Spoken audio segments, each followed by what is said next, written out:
नमस्कार. कालपासून ताडोबामध्ये फिरतोय आणि दोन वाघ स्पॉट झाले आम्हाला. वाघ वाघिणी ते बरीच आहेत. हा. पण आज सकाळपासून आहे ना, आमच्या गाडीत सुद्धा एक वाघीण आहे. त्यांचं नाव आहे सुनीताताई, ज्या आमच्या टूर गाईड आहेत, सफारी गाईड आहेत आणि सकाळपासून आम्हाला फिरवत आहेत. आणि एवढं त्यांना बघून मजा येते आहे ना, म्हणजे जरा कुठे कॉल आला की लगेच गाडीवर उभे राहत आहेत आणि ड्रायव्हरला पण इन्स्ट्रक्शन्स देत आहेत. 2 वर्षापासून ते इकडे काम करतायत आणि बऱ्याचशा आम्ही महिला बघतोय ज्या वाघिणी ज्या ह्या ताडोबा सफारीमध्ये ॲज अ टूर गाईड काम करतायत. तर ताई, तुम्हाला काय म्हणजे कधीपासून काम करताना अनुभव कसा आहे एकूणच?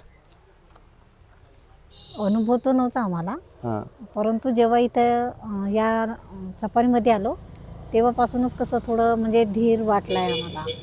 म्हणजे टायगर कसा शोधायचा, इंट्रोडक्शन कसं द्यायचं, ते सगळं आता कसं माहीत झालं आहे.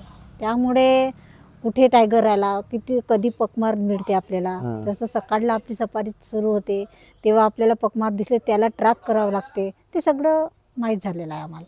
आणि मग एकदम तुम्ही असं एकदम डेअरिंगने ही सगळी कामं करता आणि एकदम म्हणजे तुमच्यासारख्या बऱ्याचशा महिला मी बघितल्या ज्या इथे ही सगळी कामं करतायत. स्पेशली म्हणजे साधारणतः किती लेडीज इथे टूर गाईड म्हणून काम करतायत? इथे 8 महिला आहे. 8 महिला आहेत. देवाळा गेटला 4 आणि अडेगाव गेटला 4.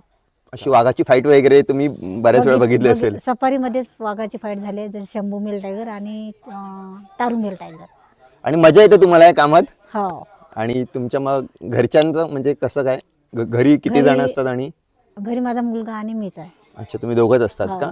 मिस्टर मरण पावले. अच्छा अच्छा, मग ठीक आहे. तुम्ही तुमच्या घरासाठी एवढं सगळं करताय आणि लोकांना खरं म्हणजे तुम्ही वाघ दाखवताय, वाघाचं दर्शन घडवताय आणि तुमची जी तत्परता आहे ना, ती बघून आम्ही तर तुम्हाला एकदम म्हणजे सॅल्यूट करतो. जे गाडीवर उभं राहून सगळं ट्रॅक वगैरे करणं, तर खूप खूप धन्यवाद जे तुम्ही काम करताय तुमच्या फॅमिलीसाठी आणि आमच्यासाठी सुद्धा. थँक्यू. वेलकम ताडोबामध्ये तुमचा.